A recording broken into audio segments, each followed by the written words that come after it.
Show ನಾನು ಏನೋ ಅಂದ್ಕೊಂಡು ಹೋದೆ ಅವ್ರಿಗೆ. ಆದರೆ ಅವಳು ಆಂಟಿ ನನ್ನ ಹಿಡ್ಕೊಂಡು ಓದ್ಬಿಟ್ಲು. ನಾನು ಓದೇನ ಅಂದ್ಕೊಂಡಿದ್ದೆ, ಆದರೆ ಏನು ಮಾಡೋದು, ಆಮೇಲೆ ಏನಾದರೂ ಹೆಚ್ಚು ಕಮ್ಮಿ ಆಗಿದ್ದಾತು, ನನಗೇನಾದರೂ ಶಿಕ್ಷೆ ಆಗಿ ಈ ಸುಮ್ಮನೆ ಅವಮಾನ ಆದಾಯ್ತು ಅಂತ ಸುಮ್ಮನೆ ಬಂದೆ ಅಷ್ಟೇ. ಇಲ್ದಿದ್ರೆ ಏನಿಲ್ಲ, ಆಂಟಿನ ಸರಿಯಾಗಿ ಬಡಿತಿದ್ದೆ. ಅದ್ರ ಜೊತೆಗೆ ನಮ್ಮ ಪುಷ್ಪ ನನ್ನೇ ಬೈತಾಳೆ, ಆ ಸೇಳಿ ಹೇಳ್ದಂಗೆ ಮಾಡಿದೆ ಅಂತಾನೆ. ನನಗಂತೂ ಸಿಟ್ಟು ಬಂದಿತ್ತು ಅವಳ ಮೇಲೆ. ಕಪ್ಪಾಳಕ್ಕೊಂದು ಬಿಡೋಣ ಅನ್ನಂಗಾಗಿತ್ತು ಆ ಪುಷ್ಪನ.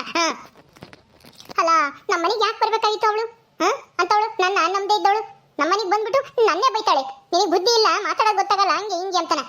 ಈಗ ಅವಳ ಕರ್ಕೊಂಡೋಗ್ಯಾಳ ಅವಳು ಭಾನು ಅನ್ನೋಳು, ಅದೇನು ನ್ಯಾಯ ಕೊಡಿಸ್ತಾಳು ನೋಡೋಣ. ಅಕ್ಕಗಿತ್ತನ ಬೇರೆ ಹೆಚ್ಚಾಗ್ಬಿಟ್ರೆ ಅವಳಿಗೆ ಪುಷ್ಪನ್ಗೆ. ನನ್ನ ಮೇಲೆ ನಂಬಿಕೆನೇ ಇಲ್ವಲ್ಲ ಅವಳಿಗೆ ನೋಡು. ಅಯ್ಯೋ ಇಲ್ಲಿ ಬೇರೆ ಸೇಳಿ ಮೇಲೆ ಮುಂದೆ ಬೇರೆ ಬಿಲ್ಡಪ್ ಕೊಟ್ಟು ಹೋಗಿದ್ದೀನಿ. ನಾನು ಹೋಗಿ ನನ್ನ ತಂಗಿ ಜೀವನ ಸರಿ ಮಾಡ್ತೀನಿ ಅಂತ ಹಂಗೆ ಹಿಂಗೆ ಅಂತ ಹೇಳಿ ಸೇಳಿ ನೀನು ಸಮಸ್ಯೆನ ದೊಡ್ಡದು ಮಾಡ್ತೀಯ ಅಂತ ಹೇಳಿದ್ಲು. ಈಗ ಹಂಗೆ ಆಗಿದೆ ಅಂತ ಗೊತ್ತಾದ್ರೆ ನನ್ನ ಸುಮ್ಮನೆ ಬಿಡ್ತಾಳೆ ಈ ಸೇಳಿ. ಯಾವಾಗಲೂ ಹಂಗಿಸ್ತಿರ್ತಾಳೆ. ಏನು ಮಾಡೋದೀಗ? ಸುಳ್ಳು ಹೇಳಿದ್ರೆ ಗೊತ್ತಾಗಲ್ವಾ? ಇಲ್ಲ ಸೇಳಿ ಯಾಕೆ ಆ ಊರಿಗೆ ಹೋಗ್ತಾಳೆ ಗೊತ್ತಾಗಕ್ಕೆ?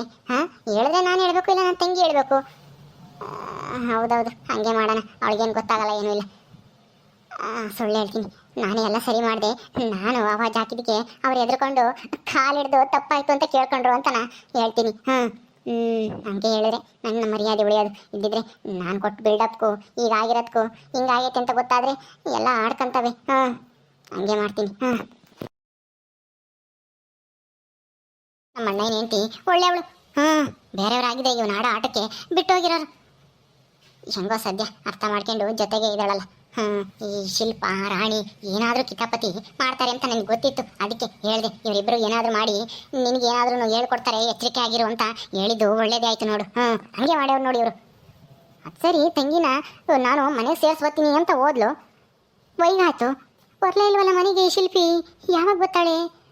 ಗ್ಯಾರಂಟಿ ಅಲ್ಲೇನೋ ಎಡವಟ್ಟು ಮಾಡ್ಕೊಂಡೇ ಬರೋದು ಇವಳು ಶಿಲ್ಪ. ನನಗಂತೂ ಚೆನ್ನಾಗಿ ಗೊತ್ತಿದೆ ಇವಳು ಬಂಡವಾಳ ಏನು ಅಂತಾನೆ. ಇವಳಿಗೆ ನಿಧಾನವಾಗಿ ಮಾತಾಡೋದೇ ಗೊತ್ತಿಲ್ಲ, ತಾಳ್ಮೆ ಅನ್ನೋದೇ ಗೊತ್ತಿಲ್ಲ ಇವಳಿಗೆ. ಇಂಥವಳನ್ನ ಕರ್ಕೊಂಡೋದ್ರೆ ಸಂಸಾರನ ಸರಿ ಮಾಡಲ್ಲ, ಎರಡು ಓಳು ಮಾಡಿಬಿಡ್ತಾಳೆ. ಅಯ್ಯಯ್ಯೋ ಇಲ್ಲೇ ಇದ್ದಾಳಪ್ಪ. ಇಲ್ಲ ಸೇಳಿ ನಂದಾಯಿನಿ ಕಾಯ್ತಾ ಇದ್ದಾಳೆ ಅನ್ಸುತ್ತೆ. ಹೋಗಿ ಏನು ಮಾಡಿ ಬಂದವಳೆ ಅಂತ ಕೇಳಕ್ಕೆ.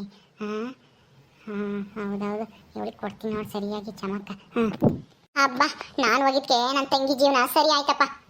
ನನ್ನಂತ ಗಟ್ಟಿಗಿಟ್ಟಿ ಇಲ್ಲ ಅಂದ್ರೆ ನನ್ನ ತಂಗಿನ ಅವ್ರದ್ದು ಮುಕ್ಕು ಬಿಡ್ತಾರೆ ಅಂತ ಜನ ಅವರು. ಅವಳ ಗಂಡನೋ ಅವ್ರ ಅತ್ತೇನು.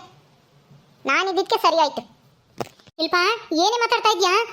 ನಿನ್ ತಂಗಿ ಸಂಸಾರ ಸರಿ ಮಾಡ್ತೀನಿ ಅಂತ ಹೋಗಿದ್ದೆ, ಏನಾಯ್ತು? ಏನಾದ್ರು ಎಡವಟ್ ಮಾಡ್ಕೊಂಬಂದ್ಯಾ ಹೆಂಗೆ? ನಾನೇಕೆ ಎಡವಟ್ ಮಾಡ್ಕೊಂಬರೋಣ? ನಾನೇನು ನಿನ್ ತರ ದಡ್ಡಿನ? ಎಲ್ಲಿ ಯಾವಾಗ ಏನ್ ಮಾತಾಡ್ಬೇಕು, ಏನ್ ಮಾತಾಡಿದ್ರೆ ನಡೆಯುತ್ತೆ ಅಂತ ಎಲ್ಲ ನಾನು ತಿಳ್ಕೊಂಡಿದೀನಿ. ಗೊತ್ತಾಯ್ತಾ? ಅಂದ್ರೆ ನಿನ್ ತಂಗಿ ಜೀವನನ ಸರಿ ಮಾಡ್ಬಿಟ್ಟು ಬಂದ? ನಿನ್ ತಂಗಿನ ಗಂಡನ ಮನೆಯವರು ಸೇರ್ಸಿದ್ರ? ಹ್ಞೂ ಕಣೆ, ಸೇರ್ಸಿದ್ರು. ನಾನು ಹೋದ್ಮೇಲೆ ಸೇರ್ಸ್ಕೊಂಡಂಗಿರ್ತಾರ? ನನ್ನ ಕಾಲಿಗೂ ನನ್ನ ತಂಗಿ ಕಾಲಿಗೂ ಅತ್ತೆ ಗಂಡ ಮಾವ ಎಲ್ಲರೂ ಕಾಲಿಗೆ ಬಿದ್ರು. ನಮ್ ತಪ್ಪಾಯ್ತು, ನಾವ್ ಈ ತರ ಮಾಡಬಾರ್ದಾಗಿತ್ತು, ನೀನು ಇಷ್ಟೊಂದು ಬುದ್ಧಿವಂತೆ ಅಂತ ನಮಗ್ ಗೊತ್ತೇ ಇರ್ಲಿಲ್ಲ ಅಂತನ ಹೇಳಿದ್ರು. ಗೊತ್ತಾಯ್ತಾ ನನ್ನ ಪವರ್ ಏನು ಅಂತಾನ? ನಿನ್ ಕಾಲಿಗೆ ಬಿದ್ರ ಅವರು? ಇದ್ಯಾಕ ಒಂದಿಷ್ಟು ಜಾಸ್ತಿ ಅಂತ ಅನ್ಸಲ್ವಾ? ಏನಾಯ್ತು ಅಂತ ಸರಿಯಾಗಿ ಹೇಳು. ನೀನು ಹೋಗಿದ್ಯಾ ಅಂದ್ರೆ ಏನೋ ಎಡವಟ್ ಮಾಡ್ಕೊಂಡು ಬಂದಿರ್ತೀಯ, ನನಗೆ ಚೆನ್ನಾಗಿ ಗೊತ್ತು. ನಾನು ಇಲ್ಲೇ ಹೇಳಿದ್ದೆ ನಿಮ್ಮ ಅಕ್ಕನ ಕರ್ಕೊಂಡು ಹೋಗ್ಬೇಡ ಕಣೆ, ಏನಾದರೂ ಎಡವಟ್ ಮಾಡ್ತಾಳೆ, ಸಮಸ್ಯೆ ದೊಡ್ಡದಾಗ ಮಾಡ್ತಾಳೆ ಅಂತಾನ. ನೀ ಹಂಗೆ ಮಾಡಿ ಬಂದಿದ್ಯಾ ಅಂತ ಅನ್ಸುತ್ತೆ. ಇಲ್ಲಿ ಬಂದು ಏನೇನೋ ಸುಳ್ಳು ಬೊಗಳ್ತಾ ಇದ್ಯಾ ಅಲ್ವಾ? ನಾನು ಯಾಕೆ ಸುಳ್ಳು ಬೊಗ್ಲಿ? ನಿಜಾನೇ ಹೇಳ್ತಾ ಇದ್ದೀನಿ. ಗೊತ್ತಾಯ್ತಾ? ನನ್ನ ತಂಗಿ ಜೀವನನ ನಾನು ಸರಿ ಮಾಡಿ ಬಂದಿದ್ದೀನಿ. ನೀನ್ ಅಂದ್ಕೊಂಡಂಗೆ ಏನೂ ಇಲ್ಲ. ಅವ್ರಿಗೆ ಏನ್ ಪಾಠ ಮಾಡಬೇಕು, ಏನ್ ಹೇಳ್ಬೇಕು, ಕಾನೂನಲ್ಲಿ ಏನ್ ಶಿಕ್ಷೆ ಐತೆ, ಪೊಲೀಸ್ ಕಂಪ್ಲೇಂಟ್ ಕೊಟ್ರೆ ಏನಾಗುತ್ತೆ ಅಂತ ನಾ ಎಲ್ಲ ವಿವರಿಸಿ ಹೇಳಿದೀನಿ. ಅದಕ್ಕೆ ಎದ್ಕೊಂಡು ಕಾಲಿಗೆ ಬಿದ್ದು ತಪ್ಪಾಯ್ತು, ನಮ್ದು ಮನೆಯಿಂದ ಆಚೆಗೆ ಹಾಕಿದ್ದು, ಇನ್ಮೇಲೆ ಯಾವತ್ತೂ ಇಂಥ ಕೆಲಸ ಮಾಡಲ್ಲ ಅಂತಾನ ಕೈ ಮುಗಿದು ಕೇಳ್ಕೊಂಡ್ರು. ಪೊಲೀಸ್ ಕಂಪ್ಲೇಂಟ್ ಕೊಡ್ಬೇಡಮ್ಮ ನೀನು ಅಂತಾನ. ಗೊತ್ತಾಯ್ತಾ? ನನಗಂತೂ ನೀನ್ ಹೇಳೋದ್ರ ಮೇಲೆ ನಂಬಿಕೆನೇ ಇಲ್ಲಮ್ಮ. ನೀನು ಆ ತರ ಮಾಡಿರ್ತೀಯ, ಅವರೆಲ್ಲ ನಿನ್ ಕಾಲಿಗೆ ಬಿದ್ದು ಕೈ ಮುಗ್ದು ತಪ್ಪಾಯ್ತು ಅಂತ ಕೇಳ್ಕೊಂತಾರೆ ಅಂತಂದ್ರೆ ನಾನ್ ನಂಬಲ್ಲ. ನಿನ್ ತಂಗಿದೇ ತಪ್ಪಾಗಿದೆ ಅಂತದ್ರಲ್ಲಿ ಅವ್ರೇ ತಪ್ಪಾಯ್ತು ಅಂತ ಕೇಳ್ಕೊಂತಾರೆ? ಅಲ್ಲ, ನಿಮ್ಮ ಅಪ್ಪ ಅಮ್ಮನೇ ಮನೆ ಬಿಟ್ಟು ಓಡ್ಸವ್ರೆ, ನೀನೇ ತಪ್ಪು ಮಾಡಿರೋಳು ಅಂತ ನಾ ಪುಷ್ಪನ್ನ ಅಂತದ್ರಲ್ಲಿ ಅವ್ರ ಅದಂಗ್ ಒಪ್ಕೊಂತಾರೆ? ಹಂಗ ಒಪ್ಕೊಂಬರಾಗಿದ್ರೆ ಯಾಕೆ ಅವ್ರನ್ನ ಅವಳನ್ನ ಮನೆ ಬಿಟ್ಟು ಕಳ್ಸೋರು ಹೇಳು? ನೀನ್ ನಂಬಿದ್ರೆ ನಂಬು, ಬಿಟ್ರೆ ಬಿಡು. ನಡೆದಿರೋ ವಿಷಯ ಹೇಳ್ತಾ ಇದ್ದೀನಿ. ನೀನ್ ನಂಬಿದ್ರೆ ಎಷ್ಟು, ಬಿಟ್ರೆ ಎಷ್ಟು, ನನಗೇನು ಅದರಿಂದ ಲಾಭ ಆಗ್ಬೇಕಾಗಿಲ್ಲ. ಶಿಲ್ಪ, ನೀನ್ ಹೇಳಿದೆಲ್ಲ ಸತ್ಯ ಅಂತನ ನಾನ್ ನಂಬ್ತೀನಿ. ಹೌದಾ ರೀ, ನೀವು ನಂಬ್ತೀರಾ? ನಾನು ನನ್ನ ತಂಗಿ ಜೀವನನ ಸರಿ ಮಾಡಿ ಬಂದಿದ್ದೀನಿ ಅಂತ ಹೇಳ್ತಾ ಇರೋದಾ? ನಿಮಗೆ ನಂಬಿಕೆ ಬಂದಿದೆ ತಾನೆ? ನಾನು ಸರಿ ಮಾಡಿ ಬಂದಿರೋದಕ್ಕೆ ನಿಮಗೆ ನಂಬಿಕೆ ಐತೆ ತಾನೆ? ಹೇಳಿ, ಈ ಹೇಳಿ ಎಷ್ಟು ಹೇಳಿದ್ರು ನಂಬ್ತಾನೆ ಇಲ್ಲ, ನಂಬಿಕೆ ಇಲ್ಲ ಅಂತಾನೆ ಹೇಳ್ತಾ ಇದ್ದಾಳೆ. ನಿನಗೆ ನಂಬಿಕೆ ಬಂದಿದೆ ತಾನೆ? ಹೌದು ಶಿಲ್ಪ, ಗ್ಯಾರಂಟಿ ನೀನು ನಿನ್ನ ತಂಗಿ ಜೀವನನ ಸರಿ ಮಾಡಿ ಬಂದಿದ್ಯಾ ಅಂತ ನಾನು ನಂಬ್ತೀನಿ. ಹೌದಾ? ಸದ್ಯ ನೀನಾದ್ರೂ ನನ್ನ ನಂಬ್ತಾ ಇದೆಯಲ್ಲ, ನಾನು ಹೋಗಿ ನನ್ನ ತಂಗಿ ಜೀವನ ಸರಿ ಮಾಡಿದೀನಿ ಅಂತ ಅಷ್ಟೇ ಸಾಕು. ಈ ಹೇಳಿ ನಂಬಿದ್ರೆ ಎಷ್ಟು ಬಿಟ್ರೆ ಎಷ್ಟು. ಹೌದು ಶಿಲ್ಪ, ನಾನು ನಂಬ್ತೀನಿ. ಅದೇ ಖುಷಿಗೆ ಎಲ್ಲಿ ಒಂದು 100 ರೂಪಾಯಿ ಕೊಡಿಲಿ. ಏನು 100 ರೂಪಾಯಿನ? ಯಾಕೆ? ನಾನೇ ಕೊಡ್ಬೇಕು? ಯಾಕೆಂದ್ರೆ ನೀನ್ ಹೇಳಿದ್ನೆಲ್ಲನ ನಂಬ್ತಾ ಇಲ್ವಾ ಈಗ? ಅದಕ್ಕೇನೆ. ಹೌದು ಶಿಲ್ಪ, ಒಂದು 100 ರೂಪಾಯಿ ಕೊಡು. ಅಂತಾಗೆ ದುಡ್ಡಿಲ್ಲ ಅಂತ ನಾನ್ ಸಾಯ್ತಾ ಇದೀನಿ. ಈ ಸೇಳಿ ಬೇರೆ 1000 ರೂಪಾಯಿ ಕೊಡ್ದಿದ್ರೆ ನಿನ್ಗೆ ಊಟ ಇಕ್ಕಲ್ಲ ಅಂತ ಇವಳು ಬೇರೆ ಎದುರಿಸ್ತಾ ಇದ್ದಾಳೆ. ಹೆಂಗೋ ನನ್ನ ತಂಗಿ ಹತ್ರ ಇದ್ದಿದ್ದು 1000 ರೂಪಾಯಿನ ಇಸ್ಕೊಂಡು ಇವಳಿಗೆ ಕೊಟ್ಟಿದ್ದೀನಿ. ನೀನ್ ನೋಡಿದ್ರೆ 100 ರೂಪಾಯಿ ಕೊಡು ಅಂತೀಯ? 100 ರೂಪಾಯಿ ಅಲ್ಲ, 1 ರೂಪಾಯಿನೂ ನಂತಾಗಿಲ್ಲ. ನೀನೇ ನನಗೆ ಖರ್ಚಿಗೆ ದುಡ್ಡು ಕೊಡು. ಈಗ ಗೊತ್ತಾಯ್ತೇನೆ ಶಿಲ್ಪ, ನನ್ನ ಗಂಡ ಯಾಕೆ ನೀನ್ ಹೇಳಿದ್ನೆಲ್ಲನ ಸತ್ಯ ಅಂತ ಒಪ್ಕೊಂತೀನಿ ಅಂತ ಹೇಳಿದ್ದು? ಎಣ್ಣೆ ಕುಡಿಯಕ್ಕೆ ದುಡ್ಡಿಲ್ಲ ಅನ್ಸುತ್ತೆ, ಅದಕ್ಕೆ ನಿನಗೆ ಮಸ್ಕ ಹೊಡಿತಾ ಇದ್ದೇನೆ. ಕೊಡು 100 ರೂಪಾಯಿನ. ನಾನೇ ಕೊಡೋಣ? 100 ರೂಪಾಯಿ ಅಲ್ಲ, 1 ರೂಪಾಯಿನೂ ನಂತಾಗಿಲ್ಲ. ನೀನೇ ಕೊಡು ಬೇಕಂದ್ರೆ. ನಾನೀಗ ನೀನು ಹೇಳಿದ್ದೆಲ್ಲ ಸತ್ಯ ಅಂತ ಒಪ್ಕೊಂಡು ತಪ್ಪು ಮಾಡಿಬಿಟ್ಟೆ. ನೀನು ಹೇಳಿದ ಯಾವುದು ಸತ್ಯ ಅಲ್ಲ ಶಿಲ್ಪ. ನನಗೆ ಗೊತ್ತೈತೆ, ನೀನು ಹೋಗಿ ಅಲ್ಲಿ ಸೇಳಿ ಹೇಳ್ದಂಗೆ ಇನ್ನು ಸಮಸ್ಯೆನ ದೊಡ್ಡದು ಮಾಡಿ ಬಂದಿದ್ಯಾ. ನಿನಗೆ ಒಂದೀಟು ತಲೆಗೆ ಬುದ್ಧಿನೇ ಇಲ್ಲ. ನನ್ನ ತಲೆಗೆಲ್ಲ ಬುದ್ಧಿ ಇಲ್ದಿರೋದು ನಿನ್ ತಲೆಗೆ. ನಾಚಿಕೆ ಆಗಲ್ವೇ? ಎಣ್ಣೆ ಕುಡಿಯಕ್ಕೆ ಹೆಂಗ್ ಬೇಕಾದ್ರೂ ಮಾತಾ ಚೇಂಜ್ ಮಾಡ್ತೀಯಲ್ಲ, ಈಗ ಆಡಿದ ಮಾತಾ ಈಗ ಇಲ್ಲ ಅಂತ ಸುಳ್ಳು ಬೊಗಳುತ್ತಿಯಲ್ಲ. ನಾಚಿಕೆ ಆಗಲ್ವೇ ನಿನ್ಗೆ? ನಾನು ನೀನು ನಂಬಿದ್ಯಾ ಅಂತ ಖುಷಿ ಪಡ್ತಿದ್ದೆ. ನೀನು ಇಂಥವನಂತ ನನಗೆ ಗೊತ್ತಿದ್ರು ನಿನ್ ಮಾತು ನಂಬಿ ಮಾಡ್ಬಿಟ್ನಲ್ಲ. ಹೋಗು, ನಿನ್ನಂತ ಕುಡುಕ್ ನನ್ನ ಮಗನ್ನ ನಂಬಲೇಬಾರ್ದು. ಶಿಲ್ಪ, ಹಿಂಗ್ ಹೇಳ್ತೀಯ, ಆಮೇಲೆ ಯಪ್ಪ ಏನಾದ್ರು ಕುಡಿಯೋಕ್ಕೋಸ್ಕರ ಏನಾದ್ರು ನೀನು ಹೊಗಳದೆ ಸಾಕು, ಅಯ್ಯೋ ಆಕಾಶಕ್ಕೆ ಹಾರೋಗ್ಬಿಡ್ತೀಯ ನೀನು. ನಿನ್ನ ಬಗ್ಗೆ ನನಗೆ ಗೊತ್ತಿಲ್ವಾ? ನೀನು ಹೊಗಳಿದ್ರೆ ಒಳ್ಳೆಯವರು, ತೆಗಳಿದ್ರೆ ಕೆಟ್ಟವರು ಅಂತ.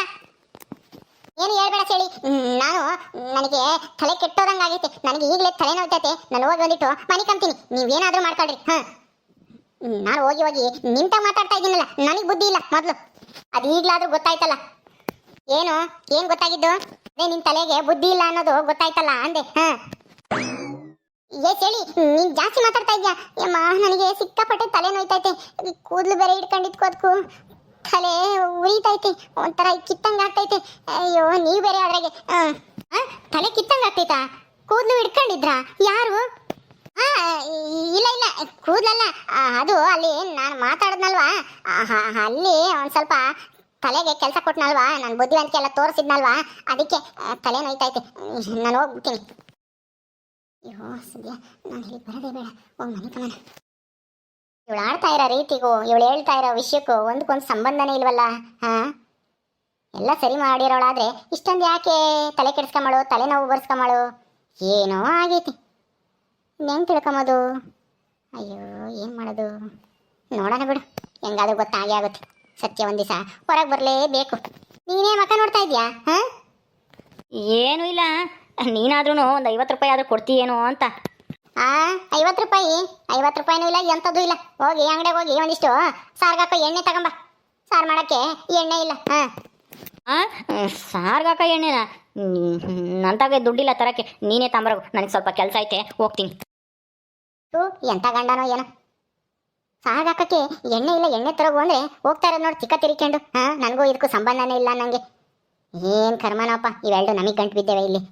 ಹೆಂಗೋ ಅತ್ಲಾಗೆ ತವ್ರ ಮನೆಗೆ ಹೋಗಿದ್ದು ಒಂದು ತಿಂಗಳು ನೆಮ್ಮದಿಯಾಗಿದ್ದೆ. ಇಲ್ಲಿ ಬಂದು ಅಯ್ಯೋ ಹೋಗತ್ತ, ನಾನೇ ಹೋಗಿ ತಾಂಬತ್ತೀನಿ. ಓಕೆ ಸ್ನೇಹಿತರೆ, ಈ ವಿಡಿಯೋನ ಇಲ್ಲಿ ಮುಗಿಸ್ತಾ ಇದ್ದೀವಿ. ಈ ಕಥೆಯನ್ನು ಮುಂದುವರಿಯುತ್ತೆ. ನಿಮ್ಮೆಲ್ಲರಿಗೂ ವಿಡಿಯೋ ಇಷ್ಟ ಆದರೆ ಲೈಕ್ ಮಾಡಿ, ಶೇರ್ ಮಾಡಿರಿ. ಹಾಗೇನು ಯಾರು ನಮ್ಮ ಚಾನಲ್ ಸಬ್ಸ್ಕ್ರೈಬ್ ಮಾಡ್ಕೊಂಡಿಲ್ವೋ ದಯವಿಟ್ಟು ಸಬ್ಸ್ಕ್ರೈಬ್ ಮಾಡ್ಕೊಳ್ರಿ. ಮುಂದಿನ ವಿಡಿಯೋದಲ್ಲಿ ಸಿಗ್ತೀವಿ. ನಮಸ್ಕಾರ.